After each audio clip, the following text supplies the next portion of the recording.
where Christianity was first preached in Nigeria.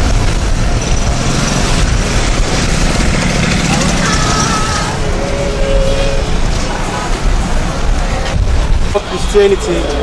This is where Christianity began in Nigeria. Now look at the environment. The whole environment we're looking at, we're not there that time. This environment was a marketplace. It was known as, it was a marketplace. The mosque, the central mosque over there was not there. The town hall on my right was not there. And the monument that I'm standing by was not here too that time. We see a tree used to stand here called the Algia tree. Okay? The tree fell in 1953. But in 1842, it was here that Christianity, under the tree, that Christianity was first preached. So you see, it was a combination. Different Christian organizations came together, and it was that same year that the first Christmas was held in Nigeria. Okay, so you see, we have ideas of beautifying this environment. We already have a master plan of what we do here, so that people all over Nigeria can visit this place, because there's no how we talk about Christianity without talking about this particular place where everything began here. Okay, now it was Thomas Freeman of the Christian Missionary Society. The Brazilian Baracoon is located opposite the slave port and within the Seriki Abbass court. This is where slaves were held captive and piled up in tiny prison cells for a period of time before they were finally exchanged for items such as mirrors and ceramic plates, and then finally shipped off to Europe and the Americas. It's not going to be short, and I'm short. I'm having difficulty. Yeah, go ahead, go ahead.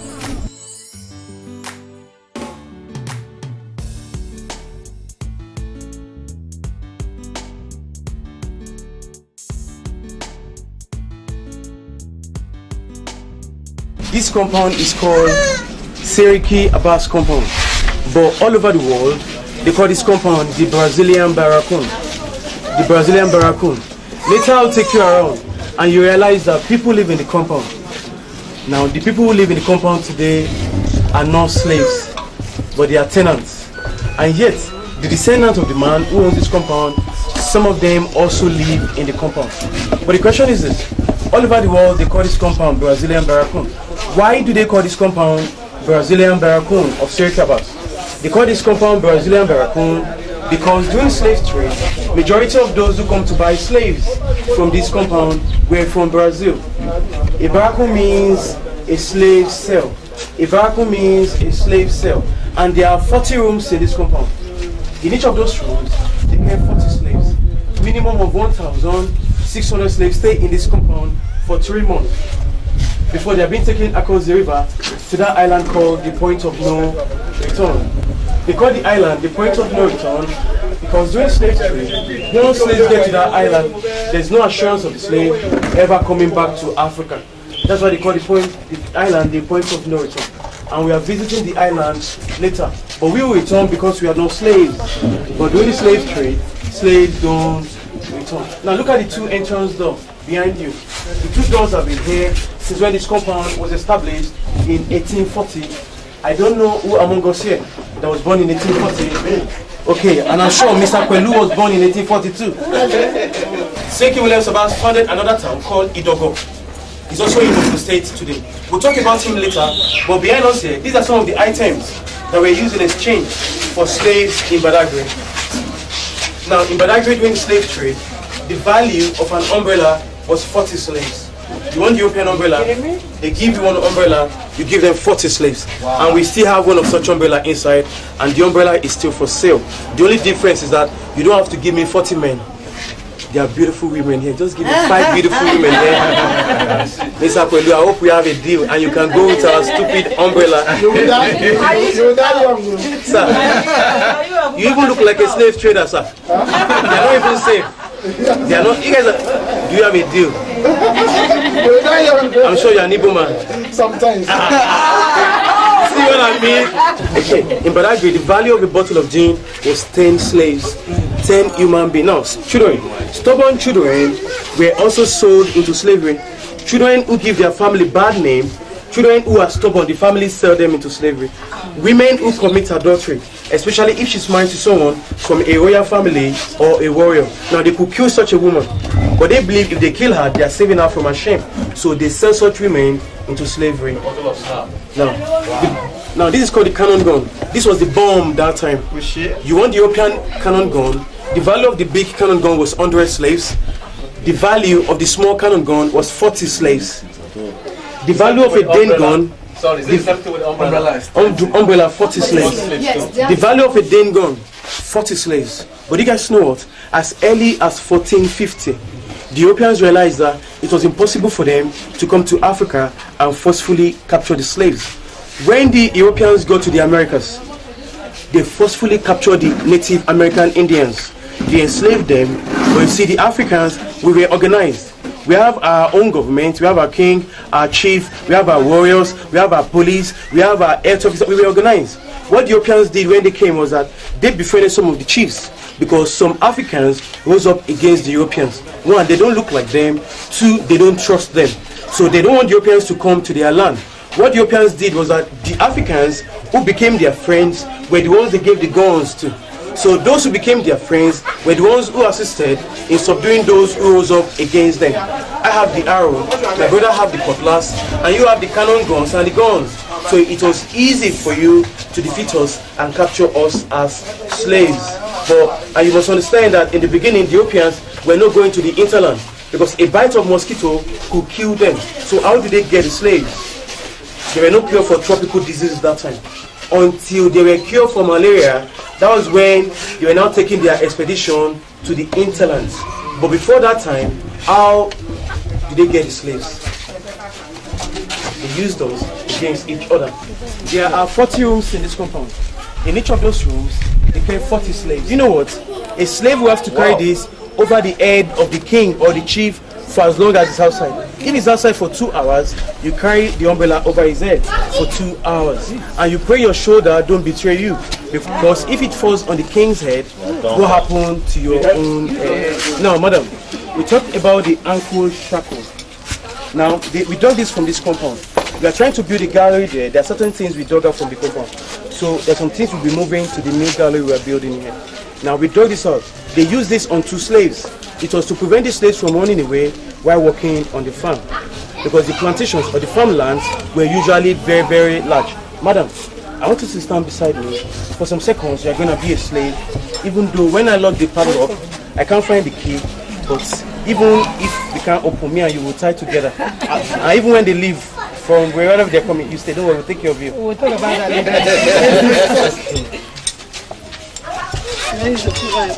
Now, they put this at the ankle of the first slave like this.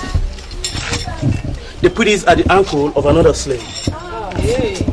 Now, when we dug this from the ground, we did not find the padlock because they usually lock it here with their padlock. So I'm only now this was not the one they used that time. I'm only using this as an experiment, and I'm going to lock it even though I don't have the key. Look, if you can't, let me help you. No, madam, I'm working on the farm. But You're also working on the farm. Yes. Wow. Now, the reason why they invented the ankle shackle was for them to monitor the movement of the slaves while working on the farm. So, madam, let's try and move with it. You like it? No, I'm not liking it. Careful. Okay, enough demonstration. Can we go back? Maybe we should. No. See, for me and her to move, we have to cooperate. Probably I have to hold her.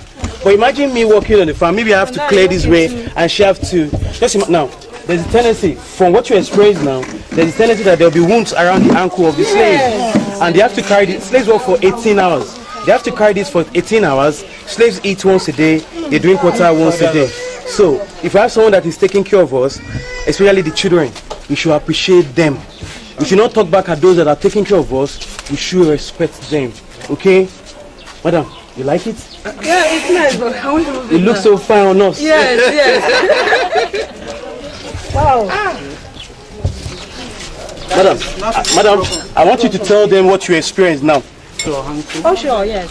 It is just that step from there down. Yeah, so you can't imagine having that not walking alone. One person wants to go and pee, one person has to go and. Oh my God! Stop that too. I can't just imagine. Now, guys, don't forget, we'll be going inside now.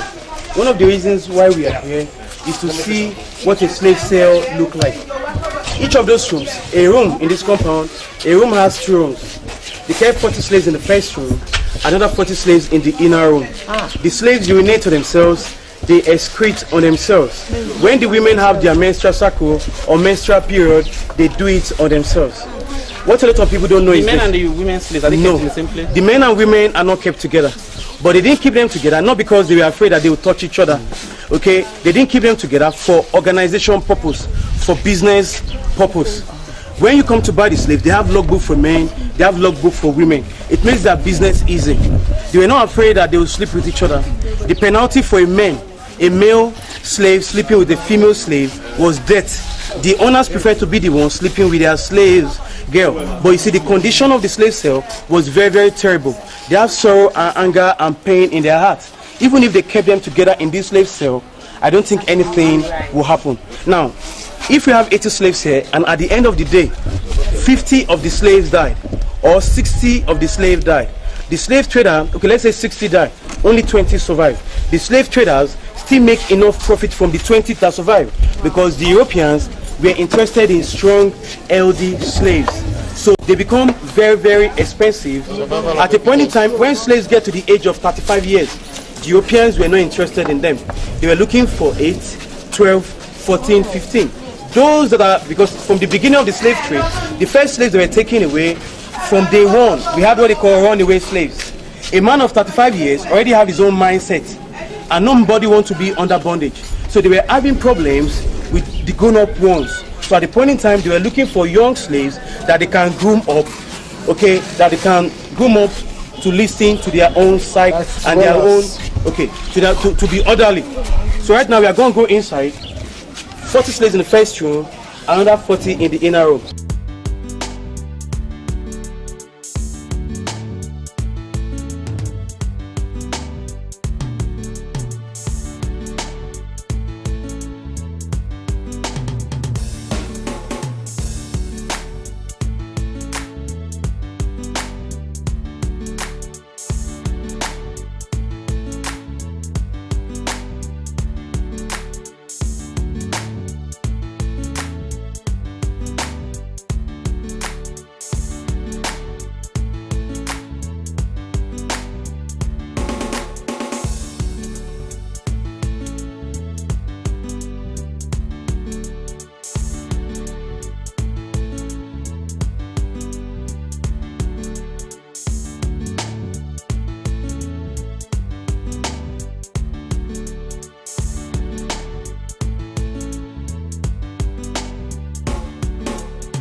Right now, we are visiting the VLEKETE Slave Market area.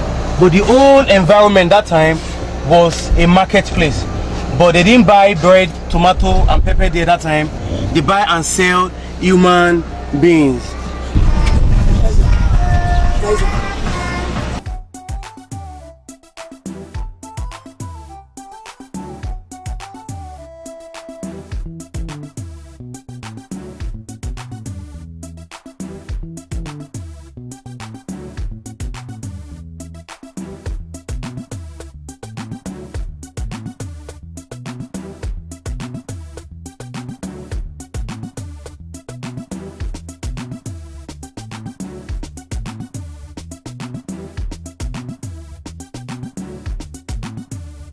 The Visit Badagry tour was not without its lighter sides.